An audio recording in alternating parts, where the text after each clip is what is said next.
Muy buenas tardes.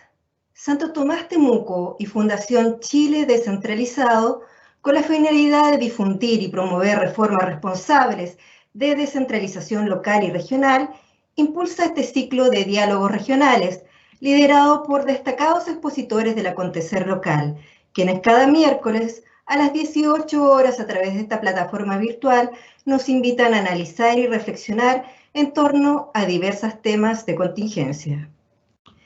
Este ciclo de diálogos tuvo su inicio con la participación del académico y presidente de la Fundación Chile Descentralizado, Enric von Baer, quien abordó la temática ¿Para qué necesitamos descentralizar Chile? Luego nos acompañó el actual gobernador electo, Luciano Ribias, quien reflexionó en torno a la interrogante ¿por qué un gobernador regional? Para finalmente abordar la temática nueva institucionalidad y el rol de los gobiernos comunales, que contó con la participación de los alcaldes electos de Temuco y Padre Las Casas, Roberto Neira y Mario González. Hoy, el tema que nos convoca es la nueva Constitución. ¿Qué necesitamos para hacerlo bien? Para ello, quienes nos acompañarán serán las constituyentes electas Rosa Catrileo y Ruth Hurtado. En esta oportunidad, quien guiará este diálogo será nuestra rectora de Instituciones Santo Tomás Temuco, Rosemary Yungue. Antes de dejar con ustedes a nuestra moderadora, recordamos que los asistentes podrán desarrollar sus consultas en el chat ubicado al costado derecho de su pantalla. Dicho esto, dejo con ustedes a nuestra rectora Rosemary Yungue Raby. Muchas gracias, buenas tardes a todos y todas. Bueno, el pasado 15 y 16 de mayo se realizaron las elecciones para elegir convención constituyente, que tendrán como misión redactar una nueva constitución, tal como lo expresó la ciudadanía en el plebiscito nacional del 25 de octubre del año pasado. La convención, que está compuesta por 155 miembros elegidos en votación popular, siendo 17 de ellos representantes de los pueblos originarios, tiene por objetivo exclusivo redactar y aprobar una nueva constitución. Para ello tendrán 9 meses para presentar un nuevo texto constitucional, pudiendo ser ampliado por 3 meses más en solo una oportunidad. Hoy tenemos con nosotros a 2 constituyentes de la Araucanía, 2 mujeres jóvenes y potentes, a Ruth Hurtado por Malleco y a Rosa Catrileo por el pueblo mapuche.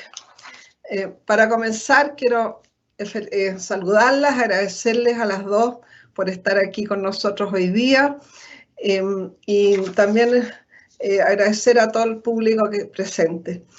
En primer lugar, yo debiera leer su currículum, pero creo que partamos cada una presentándose. Y como no nos conocemos, es primera vez que converso con ustedes, yo me quiero presentar yo.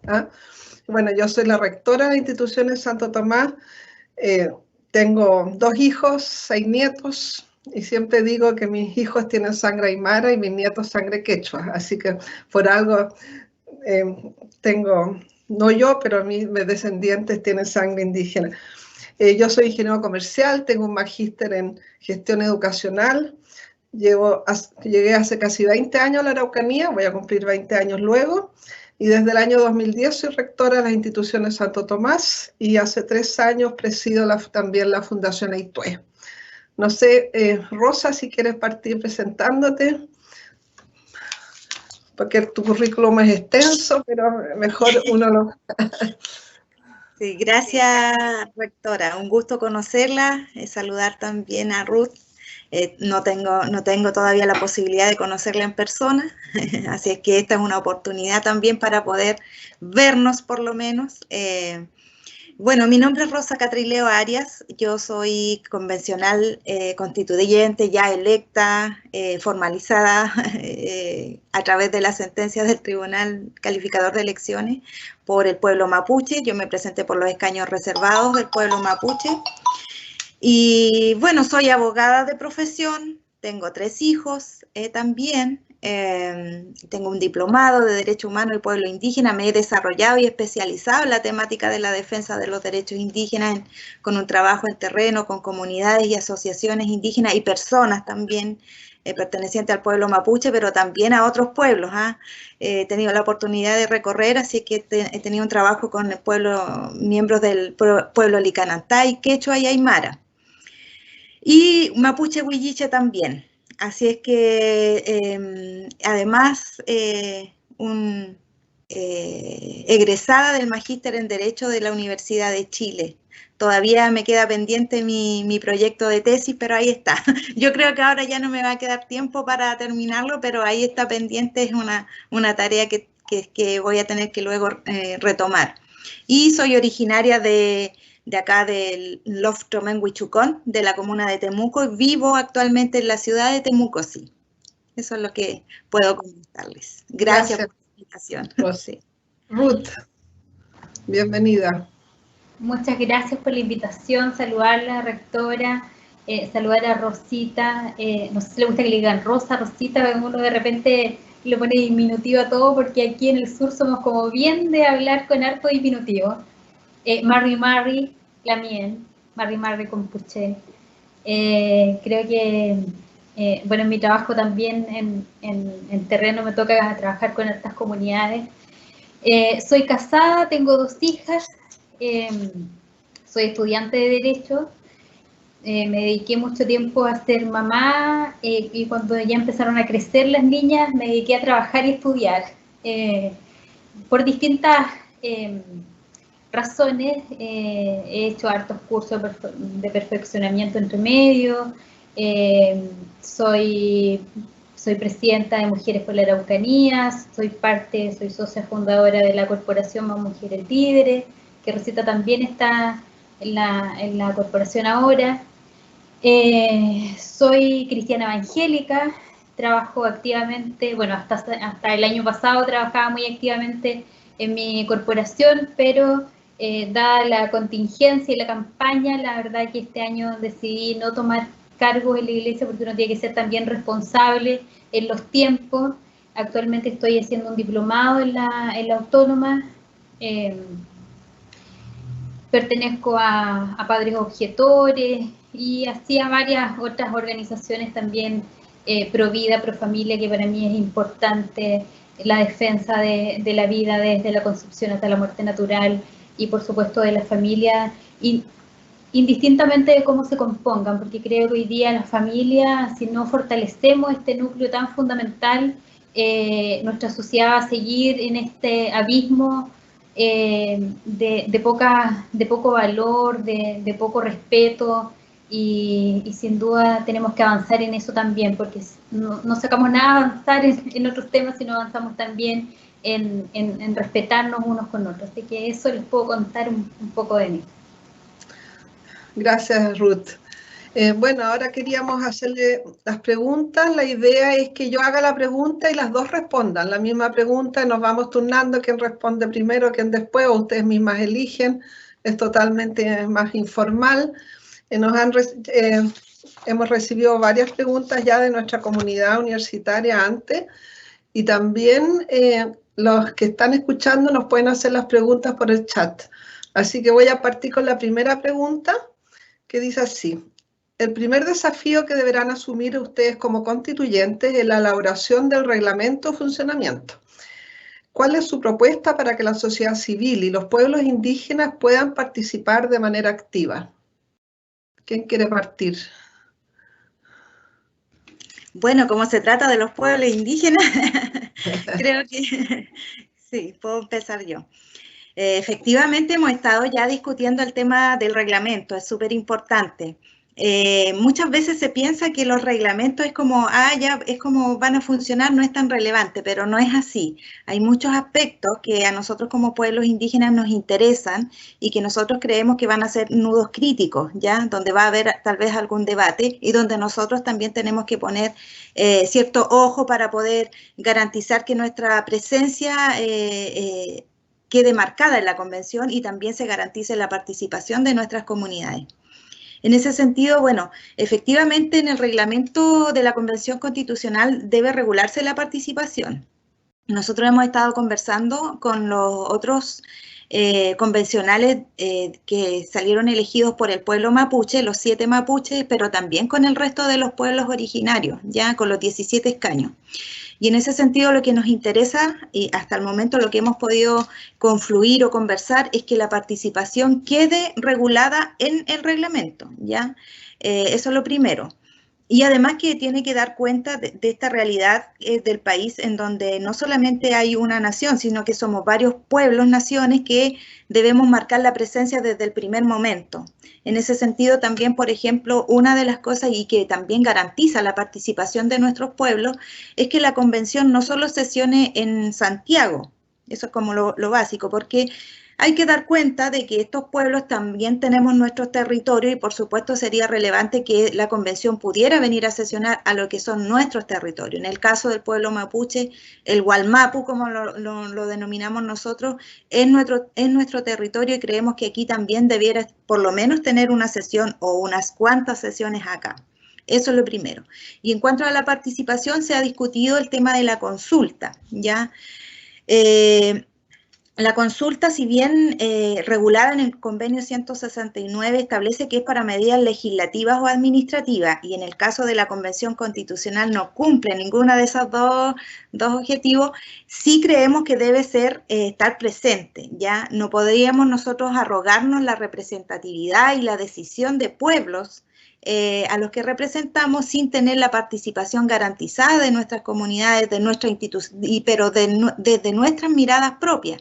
Por eso también que ya hemos decidido, por ejemplo, que si vamos a hablar de consulta, el decreto 66 no se aplica aquí, que es el procedimiento, ¿cierto?, que ha regulado hasta ahora las consultas que ha generado el Estado. Nosotros creemos que debemos guiarnos por los estándares internacionales, no solo del convenio, sino que de la Declaración de los Pueblos Indígenas, por ejemplo. Y cada pueblo tendrá que definir sus formas propias. En el caso mapuche tenemos una institucionalidad vigente, tenemos formas propias de deliberación, están los tragún, están los coyactún, que nosotros podemos también utilizar para garantizar la participación. Así que estamos todavía en todo caso en debate, no es algo que todavía hayamos consensuado los pueblos indígenas, pero estamos trabajando para que de todas maneras quede garantizado desde el primer día. Ok, gracias. Ruth, tú también has pensado en el... Sí, mira, sin duda la participación ciudadana es súper importante. Además que no podemos restarle relevancia que independiente si nos gustó la forma o no, este proceso constituyente se dio por la participación ciudadana. No vamos a hablar de la forma, pero sí se dio por un proceso de participación ciudadana que nos invistió de alguna manera en darnos este poder derivado para nosotros cumplir este mandato de redactar este proyecto, esta propuesta de nueva constitución. Y sin duda la participación ciudadana es fundamental en este proceso. Tenemos que dejar que los ciudadanos se involucren, porque además sabemos lo desprestigiado que está la política, la poca participación ciudadana. Lo vimos en las últimas elecciones de la segunda vuelta a gobernadores, donde menos del 20% de la ciudadanía del padrón electoral votó, y la verdad que eso es lamentable. Entonces creo que es una oportunidad que nosotros tenemos para volver a cautivar a la ciudadanía a través de este proceso, que se involucre de forma más activa en este proceso, pero también teniendo en cuenta que, y siendo responsable en los límites de esta participación, porque si no vamos a tener a muchos grupos queriendo imponer muchas cosas, y la verdad que la idea es que la Constitución, el proceso de redacción también sea eficiente, sea oportuno, en los meses que están establecidos en este mandato. Y respecto a la participación de los pueblos originarios, aquí yo creo que hay dos miradas. Una que es la participación activa durante el proceso a través de los pueblos originarios. Creo que es muy importante que hayan representantes, a lo menos uno de cada pueblo, para poder conocer las distintas culturas, porque no las conocemos todas, y eso va a ser muy relevante también. Pero como decía Rosita, aquí hay un decreto, ¿cierto?, que dice que la consulta tiene que hacerse respecto de ciertos parámetros y hoy día no se cumplen esos y creo que hay algunas voces que dicen que tiene que haber consulta previa y la verdad que creo que eso más que favorecer el proceso lo va a entorpecer. Y si tuviera que haber consulta indígena por todo lo que significa de mover a todo el territorio nacional en una consulta indígena, porque no va a ser solamente de una región, sino que va a ser del país, debería hacerse ya cuando la propuesta de nueva constitución esté redactada. Yo creo que para no, porque si no tendríamos que ir haciendo consulta indígena cada vez que se redacta un artículo o un capítulo de la Constitución. La verdad que eso sería entorpecer el camino y en eso yo sí creo que hay que ser súper claros en que este proceso sea lo más fluido posible. La gente necesita mejoras, sobre todo lo que tiene que ver en los derechos sociales y la verdad que seguir esperando tampoco sería bueno, pero sin duda creo que sí es necesario hacer la consulta porque hay distintas voces que dicen que al estar representados los pueblos no debería haber consulta indígena, pero creo que si se llega, digamos, al acuerdo que debe haber, debería ser una vez que ya esté redactado este proyecto de nueva constitución. Ok, gracias a las dos. Ruth habló recién de los derechos, ¿no es cierto? El encargo de redactar una nueva constitución genera una gran expectación para configurar garantías y derechos nuevos. ¿Cuáles serían los que ustedes creen deben considerarse en esta nueva Carta Fundamental? Por lo menos los más importantes. ¿Partes tú, Ruth, ahora? Bien.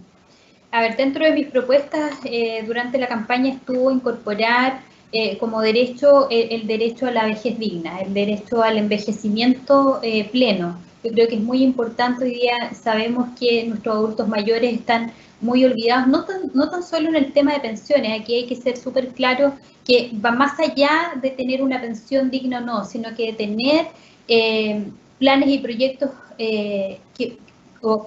planes y programas que vayan para ayudar al desarrollo integral, espiritual, de vida de nuestros adultos mayores. Eso yo creo que es importante consagrarlo.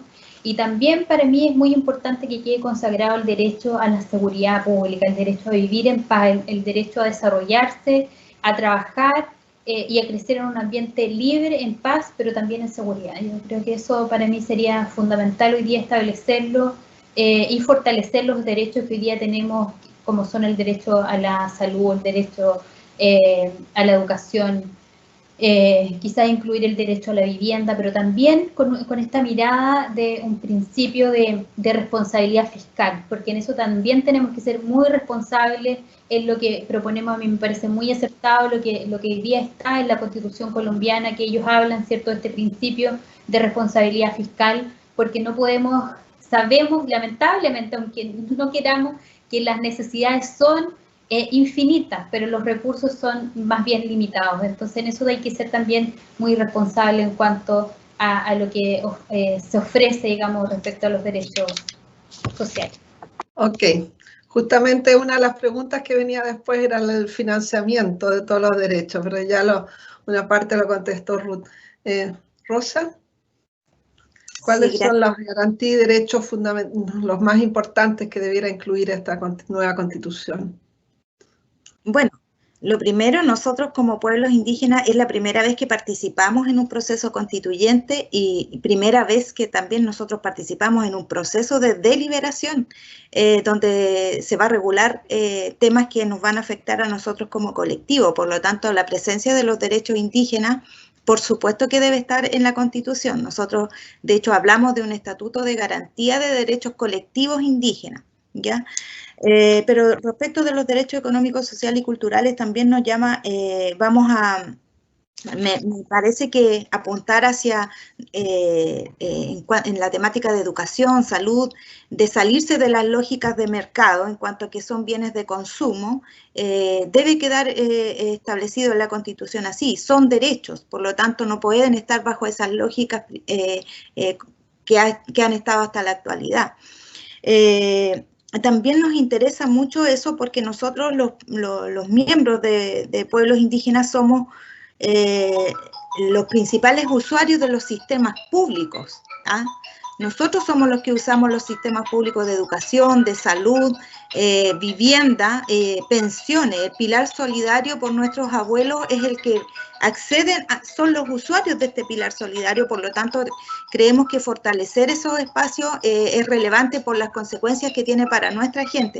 Recordar que las personas, miembros de los pueblos indígenas, son los más pobres dentro de los pobres. Por lo tanto, por eso también la relevancia que les damos a los sistemas públicos, ¿ya? Porque, como les decía, somos los usuarios. Lo otro también que a nosotros nos interesa mucho es el tema de la participación. Creo que la participación política debe también quedar garantizada en la Constitución, sobre todo pensando en nosotros que nunca hemos tenido la posibilidad de tener representantes propios. Esto de los escaños reservados no lo podemos perder, debemos estar a todo nivel, a nivel local, regional, si es que va a continuar la lógica de las regiones, y por supuesto a nivel nacional. Yo creo que esos son los principales derechos que nosotros por lo menos vamos a ponerle ojo y vamos a hincar el diente ahí, en el sentido que yo he expuesto. Ok, muchas gracias. Y hablando de derechos, también hay deberes, ¿verdad? Entonces quisiera saber cuáles son los deberes que debiera tener la Constitución para todos los ciudadanos de este país. ¿Quién quieres seguir tú, Rocío, o Ruth? Hablemos de los deberes. Siempre estamos discutiendo del deber ciudadano de ir a votar, ¿no? Que para mí por lo menos es un deber. Sí. Pero estamos en la juventud, lo único que pide son derechos, ¿no? Y deberes, ahí donde estamos fallando. Así que, ¿qué deberes debiera incorporar la Constitución? Mira, yo respecto precisamente hablando, ya tomando un poco, recogiendo la palabra del voto, soy partidaria del voto voluntario, pero creo que el contexto en el que nosotros nos encontramos no nos permite decidir con libertad. ¿Por qué? Porque la educación ha influido mucho en que la falta de educación cívica, por ejemplo, ha influido en que muchos de los jóvenes ahora no le tomen la relevancia a lo que es un proceso democrático o a las elecciones.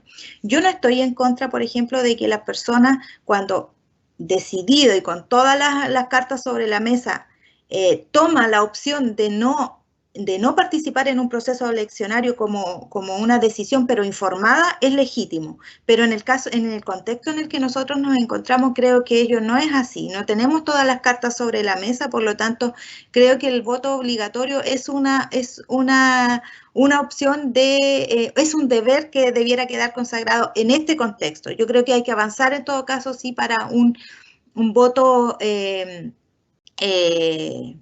no obligatorio, pero una vez que se retome la educación cívica, ¿ya? Y otro deber, bueno, los impuestos, si hay que financiar esto, esto no cae del cielo, dijo, tiene que haber un financiamiento. Yo creo que hay que ver un tema sobre los impuestos, vamos a tener que debatir, esto se tiene que sacar los recursos de algún lado, y creo que aquí lo que ha reinado hasta ahora es un poco hacer el peso de la carga impositiva del Estado en las personas de menos recursos. El principal financiamiento que recibe el Estado es precisamente a través del IVA, por ejemplo, que el IVA principalmente lo pagamos todos y todos los consumidores. Entonces creo que ahí hay un mal enfoque impositivo. Yo creo que aquí las grandes fortunas, los grandes ricos, ¿cómo se dice? Las familias dueñas de Chile tienen que también tener una responsabilidad porque esa riqueza nace de algo, no es por nada. Por lo tanto, creo que ahí va a haber que también hincar el diente, como digo yo, en ese sentido. Yo creo que es así como vamos a avanzar a un estado de bienestar, como se llama, que podría ser uno de los objetivos, donde la distribución positiva tiene que ir de acuerdo a la generación de riqueza también. Ok. Ruth.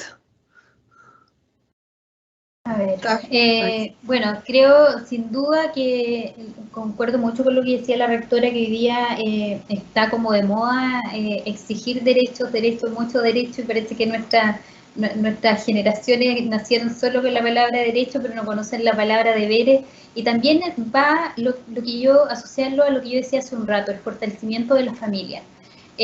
Nosotros cuando yo a mis hijas les digo, la relación entre madre e hija, le digo yo, no es democrática.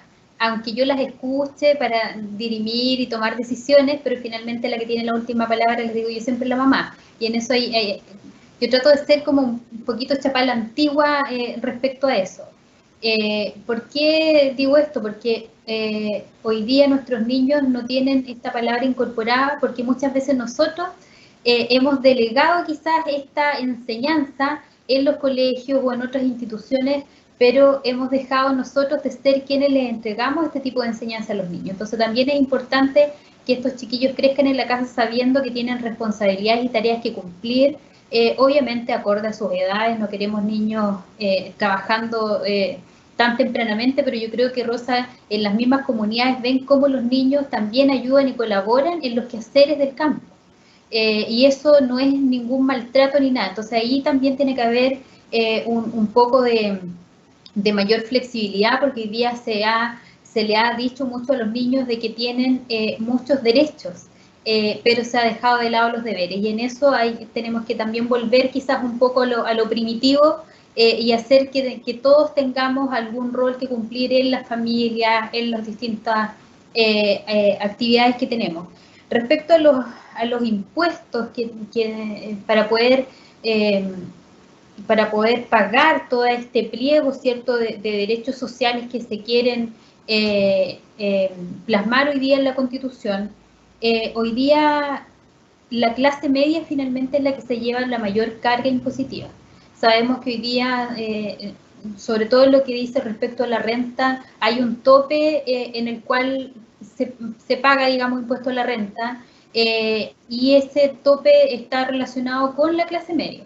Entonces aquí seguir sumando impuestos a la clase media, la verdad que yo ahí no estoy de acuerdo. Al contrario, yo soy más partidaria de bajar los impuestos a la clase media, tener impuestos diferenciados en cuanto al IVA, porque creo que no puede ser que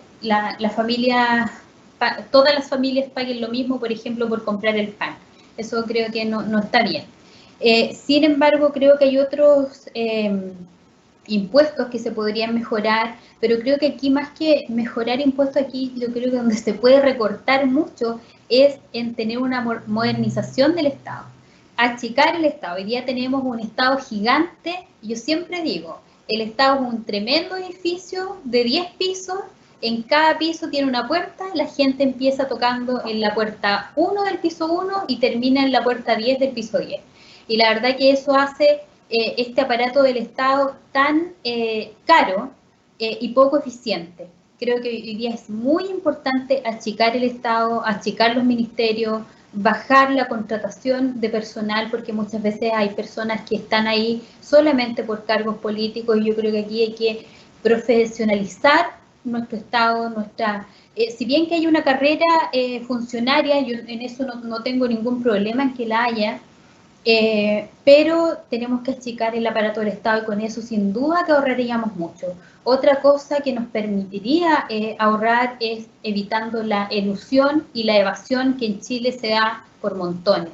De hecho, hace poco había un estudio donde decían que solamente evitando la elusión y la evasión tendríamos, el fisco recaudaría el doble de lo que recauda anualmente. Entonces, en eso yo creo que hay que buscar políticas públicas que ayuden a fiscalizar de mejor manera para poder tener mejores ingresos a las arcas fiscales, y estas puedan financiar de manera más responsable y oportuna en las necesidades y los derechos sociales. Ok, gracias. Otra pregunta es, ¿qué conservarían ustedes de la actual Constitución, dado que existe una tradición histórica que ha llevado a conquistas ciudadanas, especialmente en las libertades? La Constitución actual tiene muchas libertades. ¿Cuáles las mantendrían? ¿Cuáles las cambiarían? Si quieres, Ruth, partes tú ahora. Estamos... A ver, sin duda las libertades son absolutamente necesarias mantenerlas. Hoy día, para mí que soy mamá, mantener el derecho preferente de los padres en cuanto a la educación, en cuanto a decidir la educación, yo creo que eso es fundamental. Elegir, tener esta libertad de conciencia, tener la libertad de poder ejercer cualquier actividad, cualquier religión. La verdad que para mí eso también es muy importante como mujer cristiana. La libertad económica hoy día en nuestra región se da mucho, que tenemos muchos emprendedores y sobre todo en pandemia parece que afloraron de alguna manera más fuertemente características de emprendedores en cada uno de nosotros. Entonces, limitar esa libertad económica, la verdad que no me parece. Yo creo que nuestra Constitución no tiene que ser una camisa de fuerza, sino que tiene que ser una camisa de libertad, donde podamos elegir, si bien que haya un sistema único, por ejemplo, de salud, pero que tengamos la posibilidad de elegir, si no queremos ese sistema público, podamos elegir el sistema privado. Si no queremos la educación pública, podamos elegir la subvencionada, pero que obviamente estos derechos como la salud y la educación sean también de calidad, sean buenos, pero que tengamos la posibilidad, si alguien quiere elegir otra cosa, que lo elija de otra manera. La libertad de desplazamiento también es muy importante. Hoy día en la Araucanía tenemos lugares donde no se pueden desplazar libremente. La verdad que eso también entorpece el diario vivir y la armonía del vivir, ¿cierto?, en algunos sectores. Yo tengo comunidades que lamentablemente les cuesta poder coexistir con otras comunidades que son más complejas. Entonces ahí también hay que dar este derecho y lo que decía yo delante, la libertad de enseñanza, la libertad de educación y la libertad de desplazamiento son cosas que son muy importantes mantenerlas. Okay, mantener gracias. nuestra república democrática también, yo creo que eso también es clave. Bueno, parece que ya está decretado que no se puede cambiar la república. No se puede cambiar, pero hay varios que quieren hacer cambios ahí, saltándose las normas del juego. Sí. Rosa, tú tienes la palabra. Libertades. No he escuchado a nadie que diga que no quiere que Chile siga siendo una república. Eso no lo he escuchado yo, por lo menos. No sé si alguien dijo que podríamos cambiarle el nombre en alguna de tus colegas. Sí, claro. Pero no creo que queramos ser una monarquía. No lo creo. Yo mantendría las acciones constitucionales, ¿ya? Creo que han jugado un rol muy preponderante para la protección de los derechos contenidos en la Constitución, que han garantizado que los ciudadanos puedan exigir la protección de derechos que están ahí contenidos. Por lo tanto, no creo que deben mantenerse las acciones constitucionales. Obviamente vamos a tener que revisar otros aspectos, pero en sí me parece que no hay que modificarlas.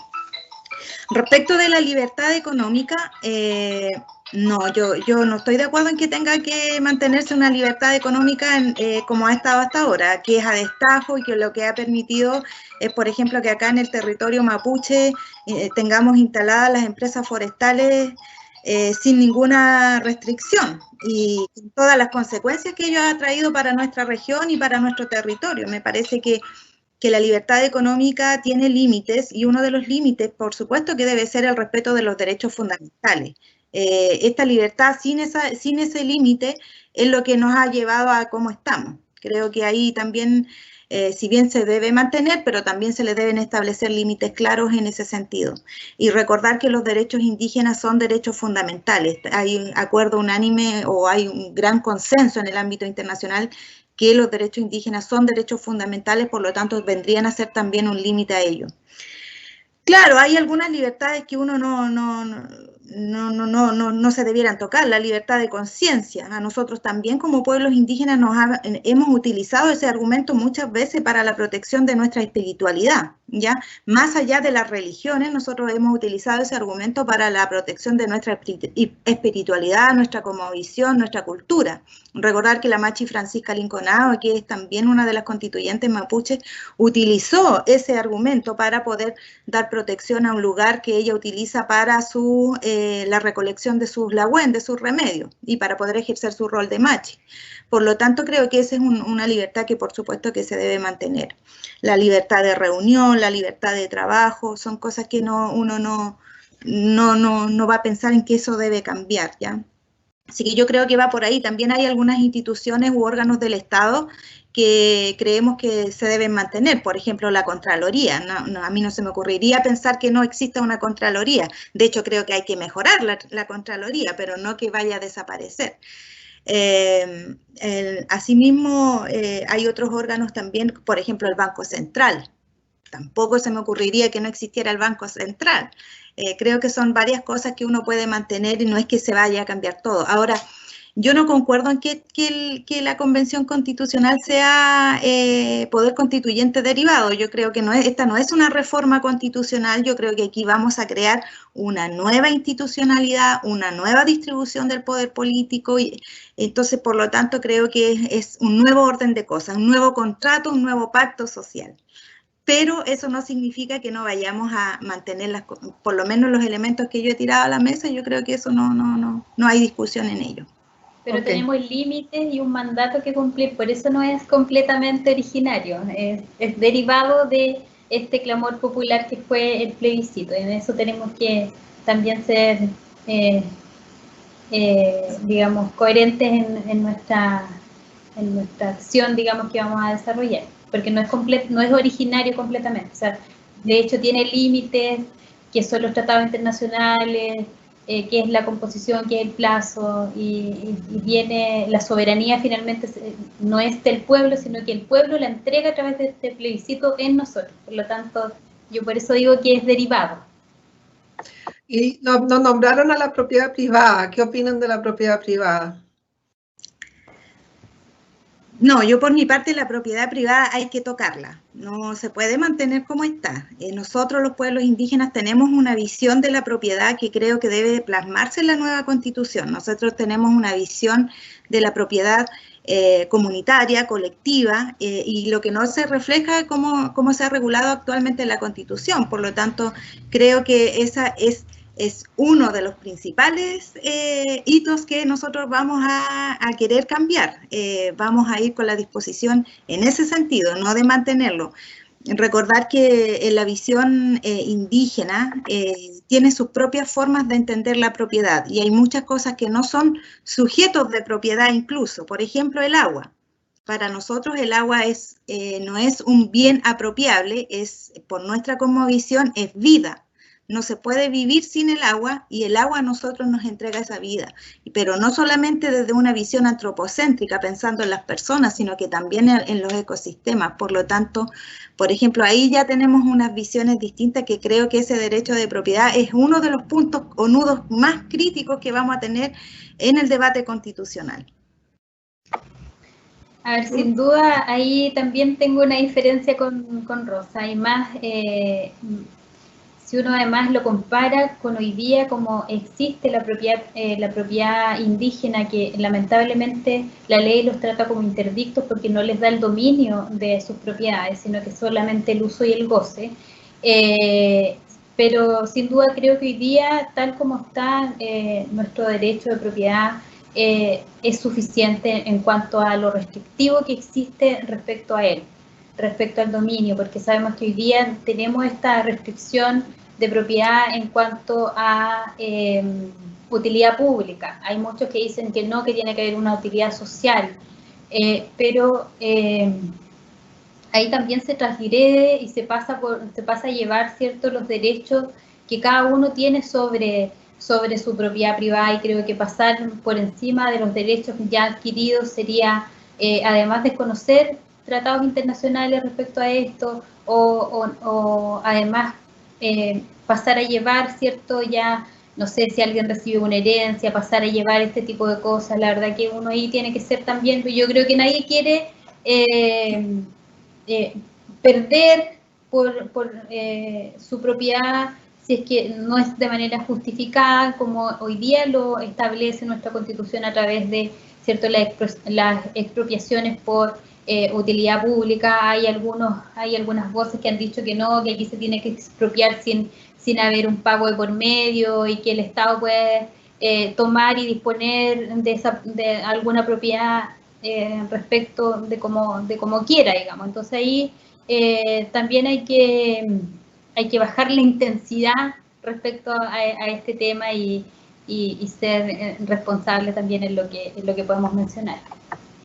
Veo que van a tener que conversar mucho y negociar mucho, pero eso es lo bueno de estos diálogos, ¿no? Porque nos vamos conociendo antes. Y mira, otra pregunta que tiene que ver con la multiculturalidad y la interculturalidad, que para mí es más importante que la multi. Ustedes dos representan a una región completamente multicultural. ¿Y cómo lo ven ustedes que van a trabajar en estos meses que van a estar en la constituyente?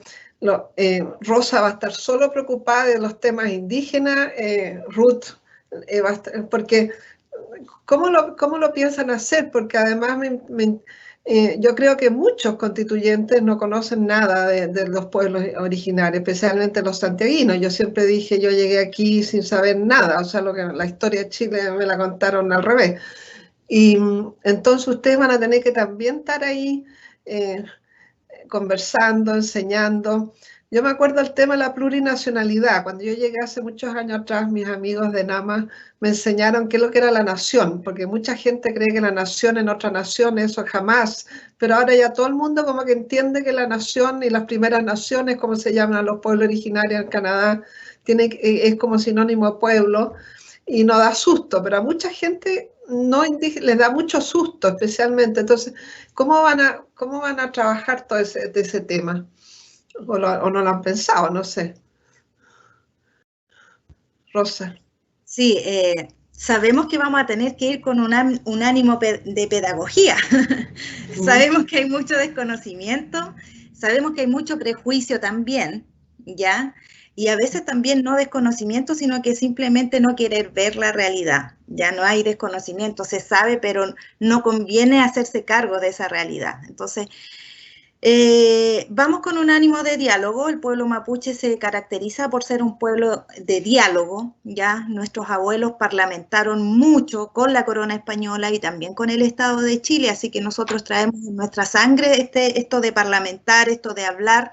De hecho, siempre decimos, nosotros nos reunimos 1 hora, nunca va a ser 1 hora, van a ser 4, 5 horas. Nunca vamos a terminar un trabún antes en el tiempo presupuestado.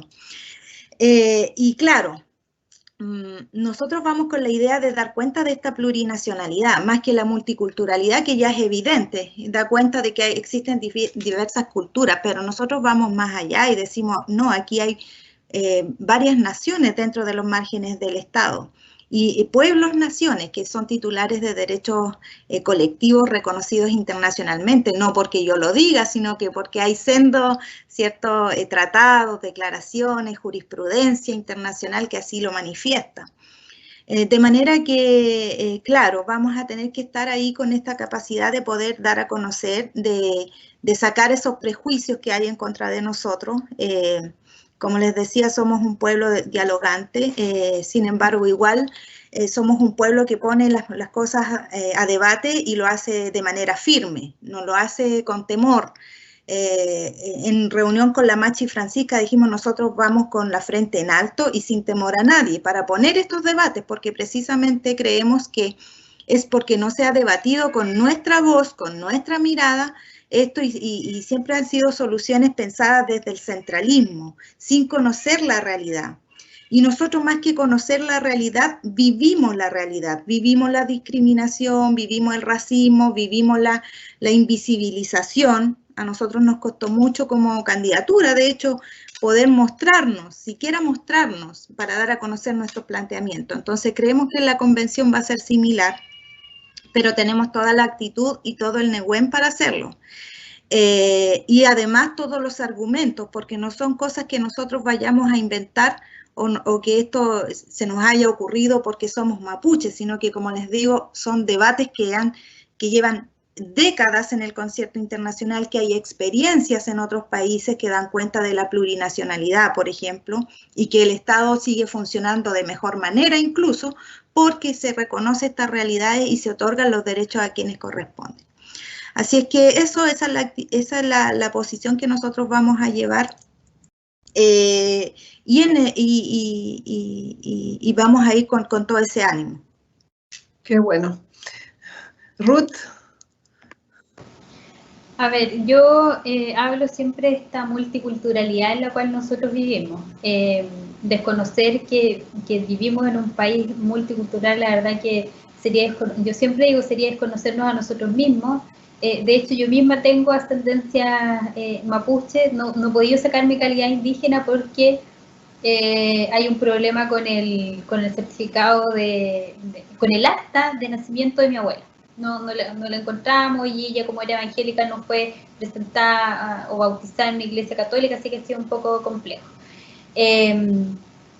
Pero si bien lo que yo decía, a mí me parece bien que los pueblos originarios estén dentro de los órganos de representación del Estado. Hoy día tener a los representantes de los distintos pueblos me parece un avance importante. Creo que esto se debería seguir dando en el Parlamento, por ejemplo, a pesar de que aquí han habido algunos candidatos que han buscado el voto, por ejemplo, en la misma elección a gobernador hubieron 2 candidatos del mundo indígena que buscaron estar ahí en el cargo, digamos, como gobernador, y algunos dicen, pero ¿por qué tenemos que darle escaños reservados? Y sin duda creo que a veces es necesario tener con quién dialogar. Acá ha pasado en la región de la Araucanía, sabemos que tenemos un conflicto, bueno, por un lado un conflicto histórico-político, por otro lado un conflicto de violencia que hay que separarlo del pueblo indígena, no asociarlo, porque creo que eso ha ensuciado a las comunidades indígenas, el asociarlo, ¿cierto?, con este grupo pequeño que ha causado tanto daño en nuestra región. Y hay que buscar tener representantes para buscar con quién dialogar, porque aquí pasa que de repente dicen, no, es que no me representa, él tampoco me representa. Entonces es importante para avanzar, sobre todo cuando hay este tipo de acercamiento. Lo vivimos cuando se trabajó en la mesa asesora de la presidencia el 2016, con el obispo Vargas y con Andrés Joanet, que ellos dirigieron esta mesa, donde también hubieron integrantes del mundo indígena, pero desconocían después estas representaciones. Entonces hoy día tener representantes electos de los pueblos también creo que ayuda a poder mejorar la comunicación, mejorar el diálogo, mejorar la convivencia. Si finalmente aquí tenemos que aprender a vivir en paz y en armonía todos, las distintas culturas. Hoy día además tenemos esta invasión, si por así decirlo, de extranjeros en nuestro país, donde vienen también con nuestras culturas, pero creo que también el Estado ha estado en deuda con los pueblos originarios en esto que siempre se les ofreció a partir del año 90, 91, cuando se hizo esta firma aquí en Imperial, de hecho en nuestra misma región, de reconocerlos constitucionalmente, y ha sido una deuda histórica, y creo que en esta redacción de la Constitución tenemos esta posibilidad de zanjar esta deuda y avanzar en algunos otros temas. Creo que hay otros temas que se van a tener que avanzar también en la ley indígena, y como dije hace un rato, el cómo trata la ley indígena a las comunidades tampoco está bien, porque muchas veces hay comunidades que han querido invertir, por ejemplo, en sus territorios, porque todos tienen una visión distinta de generar desarrollo de distintas maneras, respetando obviamente su cosmovisión respecto a la tierra, pero no deberían estar impedidos de poder generar, de hecho, de generar empleo para los comuneros, de generar desarrollo, de generar productividad, de generar energías limpias. pero hoy día, como están con esta limitación de su propiedad, quedan de brazos cruzados y esto muchas veces genera también conflictos internos por estos temas. Así que yo creo que hay mucho que avanzar, hay que avanzar también en procedimientos.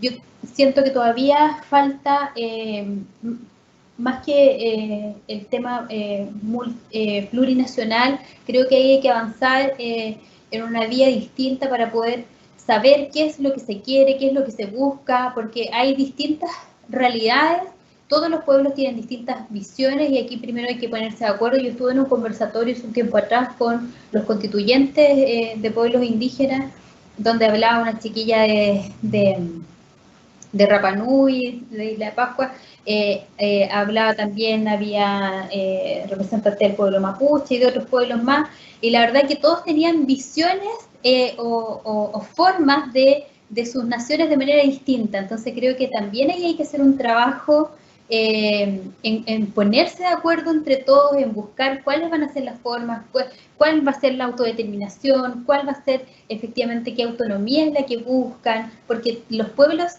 son nuevos, son muy diversos entre ellos. Entonces creo que primero, para poder avanzar en esto, debería avanzarse, antes de avanzarse constitucionalmente en la plurinacionalidad, avanzarse primero en los procedimientos, en las formas, en qué quiere uno o el otro pueblo. Entonces ahí creo que hay que hacer un trabajo previo antes de esto, pero sí el reconocimiento constitucional como país multicultural, creo que hoy día estamos en condiciones de hacerlo, pero completamente.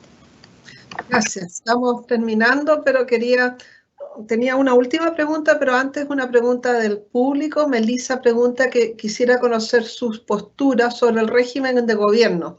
Hoy día tenemos un régimen presidencial. ¿Tienen alguna nueva propuesta? ¿Semipresidencial, parlamentaria? ¿Qué es lo que han pensado? ¿O están abiertos a escuchar? Sí, yo quiero empezar, pero tomar un poco lo que dijo Ruth. Nosotros no queremos un reconocimiento de nuestra cultura, no es un reconocimiento de nuestra cultura. Nosotros existimos con o sin ese reconocimiento. Nosotros vamos por reconocimiento de derechos colectivos, ni siquiera cualquier derecho, derechos colectivos. Y entre todos los pueblos, ese derecho es la autodeterminación mirando hacia autonomías. No queremos una uniformidad y decir, esta va a ser la autonomía para todos los pueblos. Todos tenemos derecho a decidir de acuerdo a nuestras propias culturas.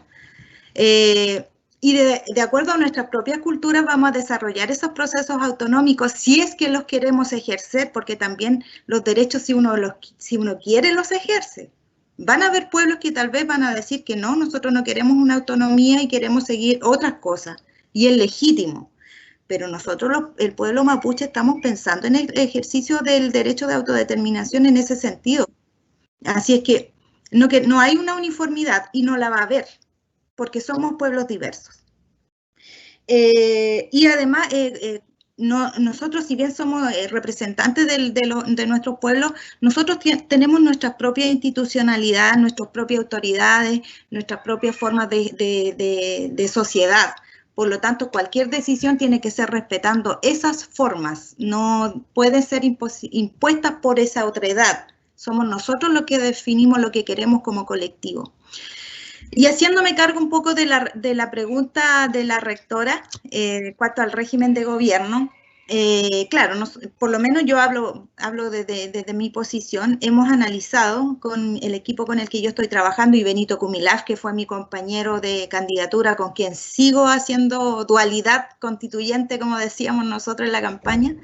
Lo hemos analizado y creemos que Chile se ha caracterizado, ¿cierto?, por tener esta lógica de presidente, ¿ya? Por lo tanto, creo que no, y también en la actualidad hay una crítica muy dura y una no aprobación a lo que ha sido la labor del Parlamento. Por lo tanto, pensar en un régimen parlamentario en nuestra realidad creo que no se ajusta. Pero sí creo que las facultades del presidente deben ser moderadas, moligeradas, porque Creo que hay un excesivo presidencialismo, creo que debe haber la posibilidad, por ejemplo, de abrir la participación ciudadana con iniciativas de ley. Creo que también el derecho a veto del presidente también tiene que ser limitado. Por lo tanto, vamos más por un régimen semipresidencial o presidencial moderado más que semipresidencial. Creo que el parlamentarismo en Chile, en atención a la poca aprobación que tiene el Parlamento, no sería viable. De hecho, no creo que la gran mayoría de nuestra gente estuviera de acuerdo en que los propios parlamentarios que nosotros cuestionamos tanto sean quienes nombren a quien va a representar a Chile como primer ministro, como presidente, como lo quieran llamar. Okay. Creo que no va por ahí la solución. ¿Estás de acuerdo, Ruth, con lo que dijo Rosa?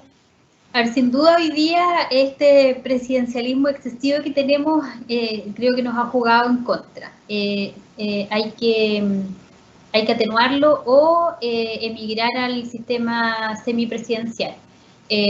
Lo que pasó en octubre, ¿cierto? Yo creo que hubiera descomprimido mucho el sistema, mucho todo lo que estaba pasando, si hubiéramos tenido un sistema semipresidencial. Todos dicen, no, la derecha sí quiere seguir manteniendo el sistema presidencial y ojalá más todavía con más atribuciones el presidente. No, yo creo que hay que atenuar sus atribuciones hoy día.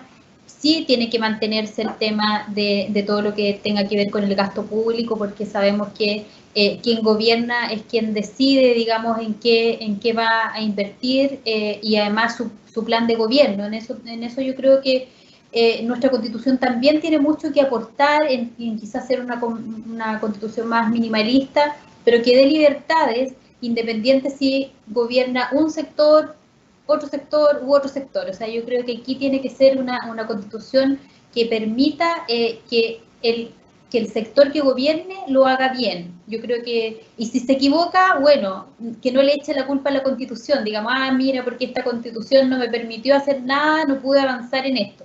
Porque muchas veces eso es lo que ha pasado con la Constitución actual, que se le culpa de no avanzar en uno o en otro tema, siendo que hemos visto que en estos últimos, y no solamente en estos últimos años, sino que a lo largo de este periodo en que ha estado vigente la Constitución, han habido muchas reformas constitucionales. Entonces, para evitar, digamos, que se utilice como excusa que finalmente no se puede avanzar o no puede haber un mejor desarrollo o no se pueden tomar mejores decisiones, creo que tiene que haber una Constitución que permita que, independiente del sector que gobierne, tenga la posibilidad de hacerlo de una manera un poco más libre.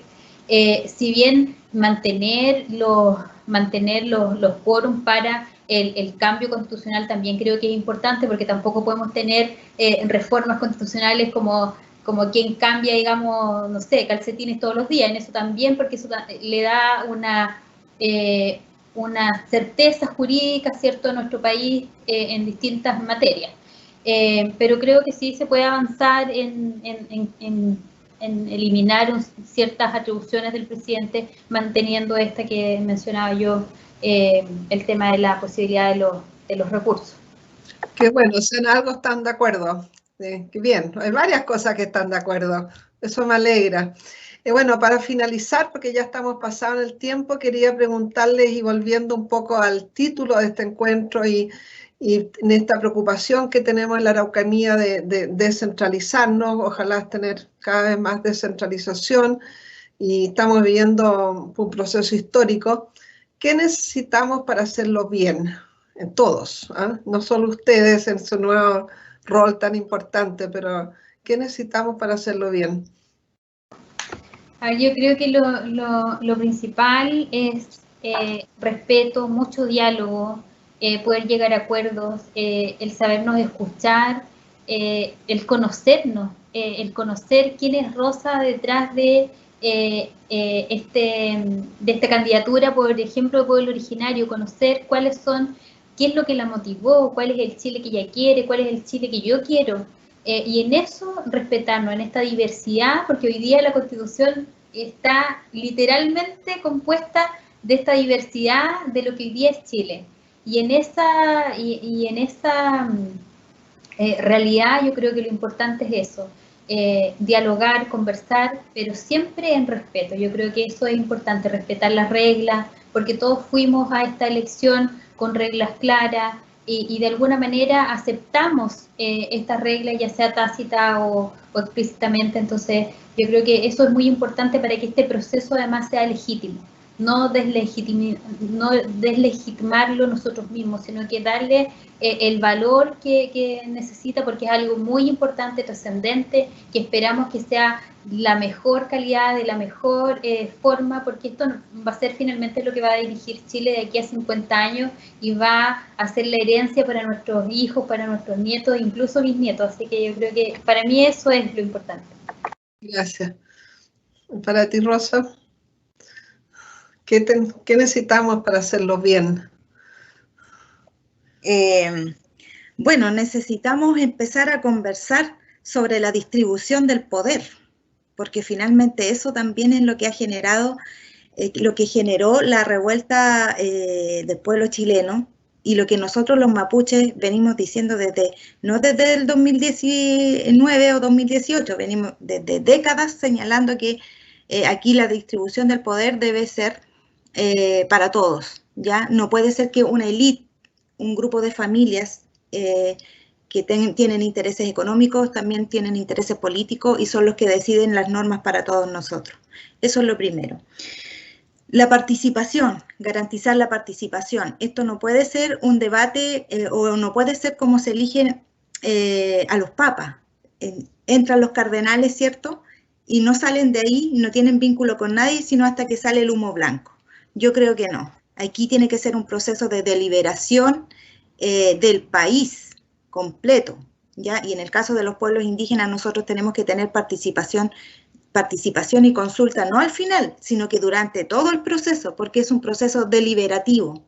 Así nosotros vamos a garantizar que lo que quede en la Constitución sea el reflejo de lo que las personas comunes y corrientes esperan de este país, ¿ya?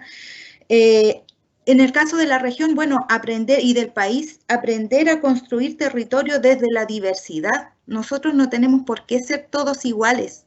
Nosotros tenemos el derecho a la diferencia, a nuestra identidad cultural, a tenerla y a mantenerla y a proyectarla hacia el futuro. Nosotros, por ejemplo, en la educación, ¿por qué no podemos formar ciudadanos mapuche? Es un derecho que nosotros tenemos. Y eso es lo que debe quedar también plasmado en la Constitución y es lo que va a permitir una sana convivencia. Y en cuanto a las reglas, bueno, nosotros creemos que no deben existir temas tabú en la Convención Constitucional. No podemos nosotros ponernos pisos antes de llegar al debate. Todo es debatible, todo se debe tirar a la mesa. Los acuerdos que se generen ahí van a ser mejores si debatimos todo, si nos decimos las cosas a la cara. No pueden haber cosas escondidas bajo la alfombra, no. Todo puede ser cuestionable. Y bueno, hay ciertas garantías. Yo soy una de las firmantes de la vocería de los pueblos, de la Carta de la Declaración de los 34. Por lo tanto, creo que también deben haber garantías de funcionamiento para la convención. ¿Ya? Yo creo que no podemos nosotros tener un debate sano, un debate que pueda proyectarse bien hacia el futuro si tenemos vulneración de derechos fundamentales mientras nosotros estamos debatiendo. Creo que, y hago el símil de cuando ha sido la última consulta, que precisamente lo que buscaba era liberar estas prohibiciones de las tierras indígenas y que fue en general una oposición, y que se hizo un llamado de participación a las comunidades a gimnasios que estaban rodeados de militares con metralleta en mano. Eso no da garantía para que uno pueda debatir nada. Y hago el símil con la convención. Nosotros no podemos funcionar ni estar debatiendo de buena manera si tenemos las metralletas apuntando a nuestra gente, en este caso aquí en el Gualmapu, a nuestras comunidades, ni con presos políticos que arrastramos desde hace tanto tiempo. Son garantías mínimas de funcionamiento que yo creo que en un acto de buena fe los poderes políticos del Estado debieran también hacerse cargo para que nosotros podamos llevar una sana discusión y una constitución refleje de verdad lo que espera el país. Sí, yo no estoy de acuerdo con Rosita, porque creo que nosotros fuimos encomendados para un mandato y no para entrometernos en los otros poderes del Estado, como en este caso es el judicial. Y decir que aquí hay presos políticos mapuches, la verdad que es faltar a la verdad, porque muchos de ellos han sido condenados y procesados primero y condenados por la justicia, porque habían pruebas de que los crímenes y delitos se cometieron. Entonces en eso también hay que ser justo, hay gente que ha muerto. Tengo una amiga que perdió a su marido, lamentablemente acribillado por un grupo, y que luego uno de ellos fue ajusticiado porque se quisieron meter a otra casa y bueno, ahí la persona, la víctima se defendió. Pero decir que hay presos políticos mapuches que tienen que ser liberados antes de empezar aquí, la verdad es que faltar a la verdad.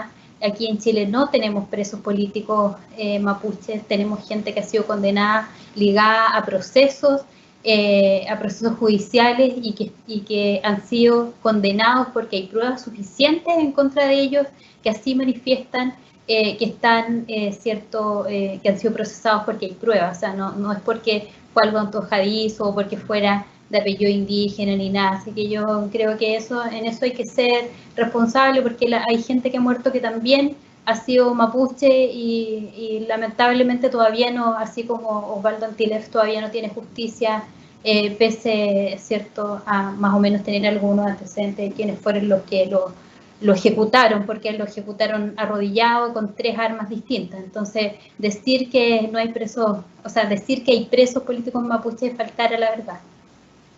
De hecho, tenemos una convencional constituyente expresa política mapuche. La Machi Francisca Linconao estuvo presa 1 año, fue absuelta. El Estado ha sido condenado en diversas oportunidades por vulnerar los debidos procesos a distintos mapuches. Es un caso emblemático el de los loncos Pascual Pichún y Aniceto Norín, que el Estado fue condenado por la Corte Interamericana de Derechos Humanos por vulnerar sus derechos y ellos pasaron años en la cárcel. Años en la cárcel. Sí, así que no, y sí hay presos políticos mapuches. Sí, pero están liberados, así que y ha habido condenas y que los exculpan, así que eso no es discutible. Sí. De hecho, el mismo Lonco Norín ha sufrido atentados últimamente por dejar las armas de alguna manera, lo mismo que pasó con el Lonco Aniceto, que le mataron a sus 2 hijos.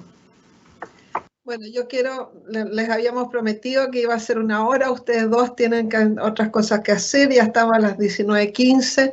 Les quiero agradecer esta participación, haber sido tan honestas, tan cercanas, yo creo que, y agradecerles también que hayan postulado este tremendo cargo, esta tremenda responsabilidad, y les deseo el mayor de los éxitos. Estoy muy contenta porque hay paridad en esta convención, porque creo que, como decía Ruth, tenemos que conocernos de quiénes somos detrás de lo que...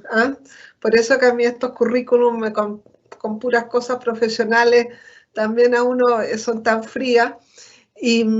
Así que muchas gracias y mucho éxito, y cuenten con nosotros, cuenten conmigo, con la Universidad Santo Tomás, si necesitan algo, también con la Fundación Aitue, que estamos en el tema indígena muy presentes, así que mucho éxito y espero que redacten una muy buena constitución para poder aprobarla. Así que este evento aún no termina, seguimos con un video de la Fundación Chile Descentralizado, así que por favor los asistentes no se vayan, pero que tengo que despedir a las expositoras. Muchas gracias y espero que nos veamos.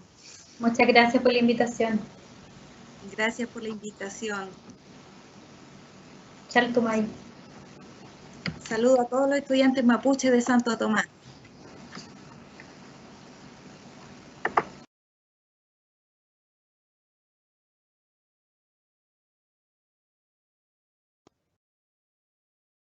Agradecemos a nuestra moderadora, a nuestra rectora Rosemary Yungue, por haber guiado esta jornada, y en especial a nuestras expositoras, las constituyentes Ruth Hurtado Lave y Rosa Catrileo Arias. Les recordamos que el próximo miércoles a las 18 horas se realizará una nueva jornada de diálogos regionales. En esta oportunidad, quien nos acompañará será el gobernador electo por la Araucanía, Luciano Rivas, para conversar sobre el programa que tendrá este nuevo cargo. Mayor información de nuestros diálogos regionales pueden encontrar en nuestras redes sociales oficiales de Santo Tomás Temuco o contactándonos a través de extensión temuco@santotomás.cl.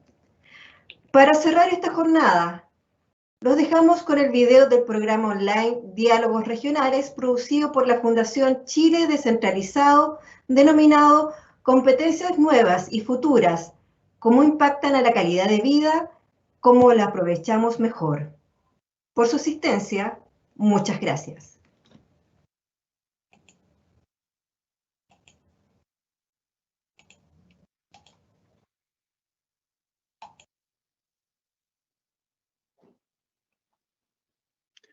Sean todos muy bienvenidos a nuestro programa online de diálogos regionales que nos pregunta qué podemos hacer mejor para superar las crisis.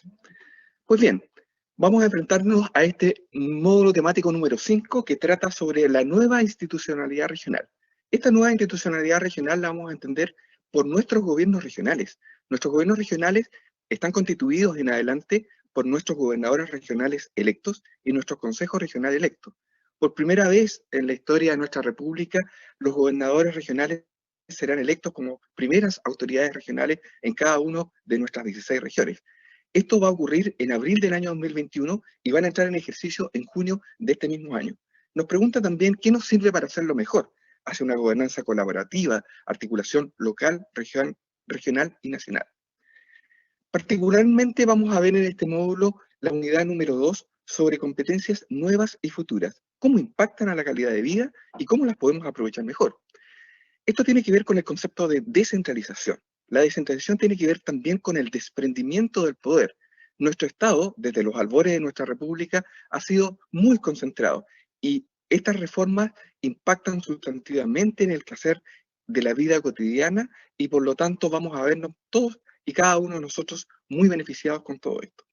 Mi nombre es Víctor Hernández Palma y soy profesional de la División de Estudios y Políticas Públicas de la Subsecretaría de Desarrollo Regional y Administrativo. Les traigo muy buenas noticias para todas nuestras regiones. Vamos a tener nuevas competencias para nuestros gobiernos regionales. ¿En qué consiste este tema de las competencias? Primero vamos a ver qué no son las competencias. Pues bien, las competencias no son carreras de remos, ni gincana, ni carreras a la chilena. Para esta presentación vamos a entender las competencias como las facultades que tienen los distintos órganos de la administración del Estado que están radicadas en cuerpos normativos, en leyes, en reglamentos, para que podamos satisfacer nuestras necesidades públicas. Las competencias, entonces, tienen que ver con el quehacer de los servicios públicos. Ustedes seguramente conocen al Servicio Nacional de Discapacidad, al Servicio Agrícola y Ganadero, al Fondo de Solidaridad e Inversión Social, a muchos servicios públicos donde ustedes van a pedir servicios públicos, van a poder satisfacer sus necesidades. Pues bien, entonces las competencias tratan sobre todas las tareas que actualmente hacen o deciden ministerios o servicios públicos en el nivel central. ¿Y qué va a ocurrir ahora? Esas tareas que antes hacían o decidían los ministerios y los servicios públicos en el centro, ahora van a ser responsabilidades de cada uno de nuestros gobiernos regionales. Quiero contarles ahora cómo es que se han ido produciendo todos estos cambios. ¿Cómo se produjo esto? Bueno, pues bien, primero contarles que el año 2009 se modificó la Constitución Política de la República. El año 2009 se permitió de que el presidente de la República pudiese transferir competencias, estas funciones, estas atribuciones, estas tareas que antes se hacían a nivel central para que estas puedan ser desarrolladas por los gobiernos regionales. Cambiamos la Constitución, pero también se cambió una ley muy importante, que es la Ley Orgánica Constitucional sobre Gobierno y Administración Regional. Para que ustedes puedan recordarla, esta es la ley número 19.175. ¿Cuáles fueron los dos cambios más importantes en estas materias? Lo primero es que esta ley, la número 19.175, el año 2018 ya le entregó nuevas competencias a cada uno de nuestros 16 gobiernos regionales. Y en segundo lugar, esta ley permite que en adelante se puedan transferir nuevas funciones y atribuciones desde el nivel central hacia los gobiernos regionales, lo cual potencia sustantivamente nuestro gran proceso descentralizador. ¿Cómo es que ocurre todo esto en particular? Podemos darle algunos ejemplos de nuevas competencias que ya están radicadas en los gobiernos regionales a partir del año 2018. Un primer ejemplo es aquel que tiene que ver con que los gobiernos regionales están facultados desde el año 2018 para elaborar y aprobar planes regionales de ordenamiento territorial. Este es un instrumento muy potente porque es desde las propias regiones que pueden potenciar un instrumento que orienta la utilización del uso del territorio en la región para lograr un desarrollo más sustentable. Un segundo ejemplo de competencias que los gobiernos regionales ya tienen a partir del año 2018 es que cada uno de ellos puede formular políticas regionales de fomento productivo, tan importantes estos para el desarrollo económico de todos nuestros territorios. Y en tercer lugar, un ejemplo que tiene que ver con que pueden financiar y difundir actividades y programas de carácter cultural, tan importante también para todas las identidades radicadas en nuestros territorios. La ley establece 2 periodos para que estas transferencias de competencias puedan ser materializadas.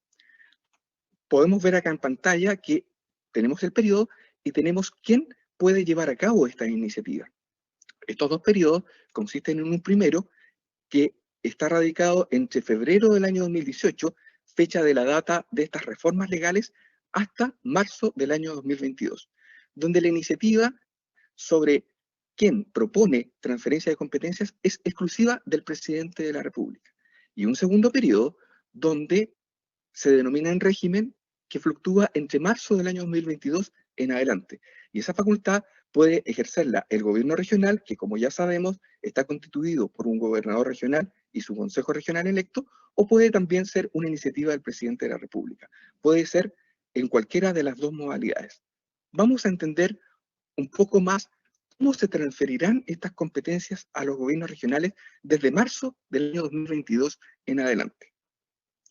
Bien, las transferencias de competencias van a ser resueltas por decreto supremo y no por una ley. ¿Qué significa esto? Significa de que no vamos a requerir de que se hagan largos trámites ante el Congreso Nacional, sino que esto va a ser resuelto por el presidente de la República de turno, que va a poder transferir una o más competencias a uno o más gobiernos regionales por un decreto supremo. En segundo lugar, podemos comentar que las transferencias pueden ser solicitadas por un gobierno regional o bien pueden ser sugeridas por el presidente de la República de turno. Si son solicitadas por un gobierno regional, esto puede ocurrir durante los 2 primeros años o los 24 meses desde el inicio de cada periodo presidencial. En tercer lugar, comentarles que estas transferencias pueden ser transferidas de manera temporal, que no pueden ser menos de un año, o pueden ser transferidas de manera definitiva. Si se da el caso de que una competencia puede ser transferida de manera temporal, esta puede ser revocada. ¿Qué significa esto? De que podría ser devuelta al ministerio o servicio de origen. Esto puede ocurrir, según la ley, según algunas causales, por ejemplo, que no se estén satisfaciendo necesidades de la comunidad. En cuarto lugar, señalarles que estas competencias pueden ser transferidas a uno o a todos los gobiernos regionales o a algunos de ellos, dependiendo del tema de que se trate. Acá podemos hablar de temas de turismo, podemos hablar de temas de agricultura, podemos hablar de temas productivos, de muchas materias en particular. También mucho cuestionamiento puede ocurrir respecto de que estas competencias tengan o no tengan los recursos financieros o los recursos humanos para que se materialicen. Pues bien, les quiero contar que la ley garantiza que toda transferencia de recursos está garantizada el hecho de que cuente con los recursos, tanto humanos como financieros, para que la competencia pueda ser ejercida en plenitud. ¿En cuáles son los ámbitos en los cuales se pueden transferir competencias? Solo pueden ser transferidas las competencias en las materias de ordenamiento territorial, en fomento de las actividades productivas y en desarrollo social y cultural. Estas son grandes transformaciones porque cosas que hacían antes en nivel central, ahora las podemos hacer con mucha más pertinencia y conociendo las realidades de nuestras comunidades y nuestros territorios. ¿Cómo vamos a aprovechar mejor todo esto? En primer lugar, comentarles de que tenemos el deber de informarnos. Nuestras comunidades tienen el derecho y el deber de ser informados. Para eso pueden recurrir a las radios, a la televisión regional, va a haber mucha difusión y comunicación por plataformas de internet, pero ustedes tienen el derecho y el deber de ser informados de cuáles son las competencias, las funciones, las atribuciones que antes hacía el nivel central y ahora en cada una de estas regiones pueden ser informados respecto de cuáles son o podrían ser aquellas competencias que pueden estar radicadas en su gobierno regional. En segundo lugar, participando activamente, hay múltiples posibilidades en las cuales ustedes pueden participar. Probablemente en los consejos regionales de ustedes sesionan en algunas localidades de sus territorios, pueden asistir a ellas, pueden levantar su mano y decir, a mí me gustaría que esta competencia pueda ser transferida porque afecta directamente mi calidad de vida. En tercer lugar, comentarles que ustedes pueden aprovechar mucho mejor esto también colaborando. ¿Qué significa colaborar? Significa trabajar juntos de manera mancomunada para que podamos ayudarnos desinteresadamente. Esta colaboración implica que cada uno, desde el rol que le corresponde, asume la responsabilidad de participar en este importante proceso. También una forma de aprovecharlo mejor es aprovechando el reconocimiento de nuestro Chile diverso. Chile es muy diferente en el norte, en el centro, en el sur. En el sur tenemos comunidades, tenemos climas, tenemos gentes distintas. Y ese reconocimiento a la diversidad es clave para que las competencias sean muy pertinentes al desarrollo que queremos alcanzar. Todo esto que queremos aprovechar mejor tiene que ver con cómo impacta en nuestra calidad de vida. Y eso tiene que ver con el concepto del desarrollo. El desarrollo puede ser entendido como el proceso a través del cual todos nosotros, las personas individualmente y también colectivamente, potenciamos nuestras capacidades, aprovechamos mejor nuestra calidad de vida y podemos expandirnos al punto de que somos valorados en nuestra dignidad como seres humanos. Hay distintos tipos de desarrollo, particularmente nos interesa potenciar el desarrollo social a través de estos procesos. ¿Qué significa esto? El desarrollo social tiene que ver con erradicar completamente la pobreza, aprovechar de mejor manera los accesos a distintos bienes y servicios públicos, tales como la educación, la salud, la vivienda, la seguridad social, entre otros. En segundo lugar, el desarrollo cultural. Esto significa promover y potenciar nuestras diversidades, nuestras identidades regionales, nuestro folclore, nuestras costumbres, nuestro patrimonio, entre otras materias. Y en tercer lugar, el desarrollo económico. El desarrollo económico en cuanto al desarrollo productivo, del fomento de actividades empresariales, capacidad laboral, entre otras materias. Todo esto es muy importante para que todos nosotros individualmente y colectivamente potenciemos nuestro quehacer y nuestra calidad de vida. Y a esto es que los invitamos a ser parte de este hermoso desafío. Como verán, nos estamos enfrentando a un profundo cambio en la estructura del Estado y en la profundización del proceso de descentralización. Pero queda mucho camino por recorrer y cada uno de nosotros están invitados a ser parte de este lindo e importante desafío. Muchas gracias y vamos con todo para poder desarrollar estos cambios.